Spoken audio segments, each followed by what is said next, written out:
Gue yakin lo semua juga udah tahu kan, kalau malam Jumat Kliwon tuh malam yang dianggap mistis, sakral banget. Ada yang bilang kalau ritual tuh harus di malam Jumat Kliwon, tapi ada juga yang bilang kalau malam Jumat Kliwon tuh lu jangan macem-macem. Iya gue percaya sih Bi, karena gue pun juga mau ceritain satu kejadian yang terjadi di malam Jumat Kliwon. Bener Muy, dan gak cuman itu sih. Kayak cerita yang gue baru banget dapet, bahkan malam Selasa Kliwon. Dan kalau misalkan weton lu juga di malam Selasa Kliwon, lu tuh gak boleh macem-macem di malam itu. Oh iya? Iya, gue pernah denger juga sih Bi, Moy. Kalau malam Kliwon emang serem. Tapi lo pernah denger gak ada tanggalan Jawa lainnya yang mistis, mirip-mirip sama malam Kliwon? Apaan? Malam Rebo Wekasan.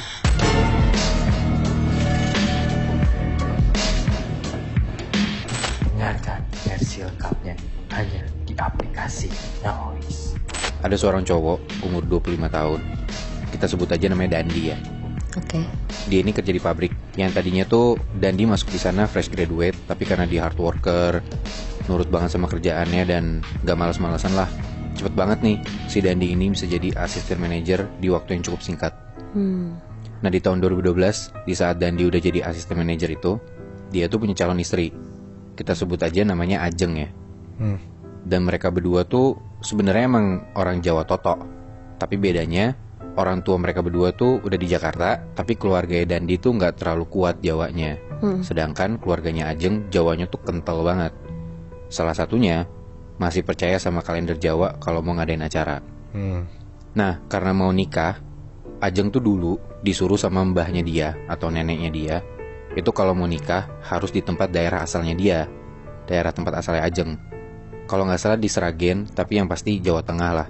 Oke. Dan menurut perhitungan tanggal, nikahnya ini mereka di hari Sabtu setelah dihitung-hitung gitu ya sama keluarganya Ajeng. Nah si Dandi ini pun setelah ditanya lahirnya tuh di hari Selasa Kliwon, dan keluarganya Ajeng tuh setelah ngitung itu ya udahlah mereka sepakat kalau Ajeng dan Dandi ini nikahnya di hari Sabtu. Akhirnya Ajeng dan keluarganya pun keluarganya Dandi itu berangkat duluan di hari Sabtu seminggu sebelumnya. Jadi misalkan ya Sabtu minggu depan, Sabtu di hari itu tuh keluarganya Ajeng sama keluarganya Dandi itu udah berangkat duluan ke kampungnya Ajeng di Seragen itu. Sedangkan Dandi, dia bilang dia gak bisa cuti terlalu lama, dia baru bisa berangkat itu di hari Senin malam. Karena dia gak bisa cuti seminggu full, jadi sebelum dia cuti at least ada kerjaan yang diberesin dulu lah, baru habis itu dia cuti, jadi juga cutinya gak keganggu. Nah jadi dia balik dari pabrik tuh sore, langsung berangkat malamnya di hari Senin itu. Padahal bokapnya Ajeng tuh udah nyuruh buat bilang ke Dandi berangkatnya tuh sebelum hari Senin aja. Kenapa kata Ajeng? Terus bokapnya Ajeng bilang udah dikasih tahu aja. Bokapnya Dandi pun udah bilang harusnya jangan berangkat hari Senin malam itu, dari hari Minggu malam aja berangkatnya, karena besokannya itu di hari Senin itu udah masuk Selasa Kliwon. Jadi setahu gue Nat, Moy, di tanggalan Jawa satu hari itu dihitungnya dari malam sebelumnya. Jadi misalkan hari Senin nih, setelah asar atau maghrib itu udah masuk hari Selasa. Oh iya. Makanya mungkin orang-orang ngomongnya kayak kalau misalkan Kamis malam Jumat gitu ya. Nah ini tuh Senin malam Selasa, tapi malam Selasa itu udah masuk ke hari Selasa, gitu loh. Nah dan di hari Selasa itu udah Selasa Kliwon, kata bokapnya Dandi. Dan Dandi katanya gak boleh buat berangkat di hari Selasa malam Kliwon itu karena bahaya, kata bokapnya. Tapi ya balik lagi, karena Dandi bilang gak bisa cuti terlalu panjang, dia bisanya tuh berangkat di hari Senin malam itu, malam Selasa itulah sama kan. Dan dia bilang udah gak apa-apa pak, aman aja kok, aku bawa temen. Nah Dandi ini berangkat sama sahabatnya Nat, Moy, kita sebut aja namanya Raka ya. Raka ini emang kerjanya fleksibel, jadi dia bakal tidur seharian gitu sebelum berangkat. Dan dia setirin temennya inilah ke Jawa Tengah naik mobil biar fresh gitu.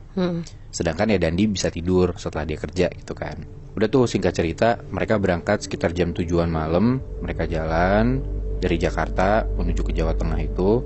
Baru sampai sekitar tol Jawa Barat Nat, Moy, Dandi yang tadinya tidur itu tiba-tiba kebangun. Gara-gara Raka tuh banting setir kayak kaget gitu loh. Dan dikebangun dia nanya, kenapa Rak? Pas dilihat ke Raka, matanya Raka ini merah banget. Habis lu cerita tentang Selasa Kliwon Bi, gue ada cerita juga. Tapi cerita ini terjadi di Jumat Kliwon.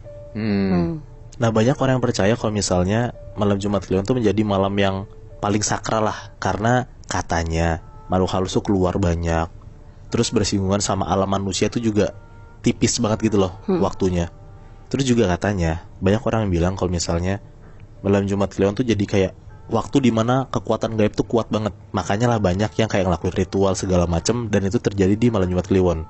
Akhirnya orang-orang percaya kalau misalnya mau ngelakuin sesuatu yang berbau mistis, itu dilakuin di malam Jumat Kliwon. Bahkan sampai ada filmnya gitu loh. Jadi kayak semua orang pun juga tahu kalau misalnya tuh ini malam yang angker gitu, malam yang mistis. Setuju. Nah, banyak banget kejadian-kejadian mistis yang terjadi di malam Jumat Kliwon, apalagi di Pulau Jawa, karena kan itu tanggalan Jawa anyway kan. Nah, gue bakal ceritain tentang salah satu cerita yang gue dapat tentang kejadian mistis di malam Jumat Kliwon. Jadi ada di desa, salah satu di daerah Jawa Tengah gitu. Daerahnya tuh, ya gue gak bisa sebutin apa ya, kayak ada warung makan gitu Bi. Nah, kita nyebutnya kayak warteg lah biasanya. Kanan kirinya ini lahan kosong.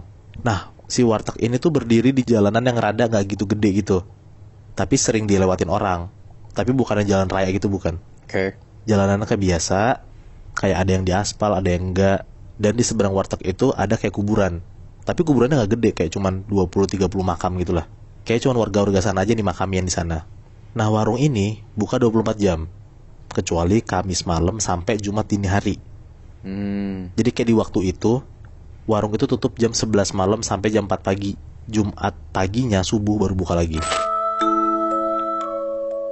Kali ini gue mau ceritain tentang hari yang berhubungan sama hari Rebo Wekasan.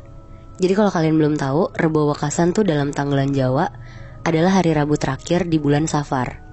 Nah, bulan Safar itu adalah bulan kedua dalam penanggalan tahun Hijriah Islam. Rebo Wekasan. Betul. Oke. Tapi kalau di tanggalan nggak ada Rebo Wekasan, tulisannya nggak ada, Nat? Nggak ada, Moy. Oh. Nah, jadi ini tuh kejadiannya tahun 2010. Berarti pas tahun 2010, Rebo Wekasan tuh ada di awal Februari. Jadi ada satu pasangan suami istri. Mereka pasangan muda yang baru nikah dan mutusin untuk pindah ke Jogja karena suaminya harus pindah kerja ke sana. Suami istri ini namanya Yadi sama Indah. Kira-kira umur mereka tuh 26 tahun. Karena mereka juga masih merintis, jadi mereka tuh nyari rumah yang bisa disewa dengan harga murah. Jadi dapatlah rumah tua apa adanya yang masih layak ditempatin. Rumahnya tingkat 2 lantai, dan kamar tidur yang ditempatin mereka tuh di bawah deket ruang TV. Seminggu pertama, mereka beresin rumah dulu nih, karena ada yang harus diganti furniturnya, terus plafon juga ada yang bocor-bocor, jadi harus benerin. Setelah beres 1 minggu itu, akhirnya mereka bisa dengan nyaman nempatin rumah itu. Tempat kerja Yadi juga gak jauh dari rumah yang mereka sewa. Hari Senin Yadi mulai kerja dari jam 8 sampai 5 sore. Indah emang sengaja gak kerja selama pindah ke Jogja, karena dia mau jadi ibu rumah tangga aja. Sekalian mau explore Jogja dulu, karena baru pindah ke sana kan mereka. Selama nunggu Yadi kerja, Indah tuh jalan-jalan keliling Jogja sendirian.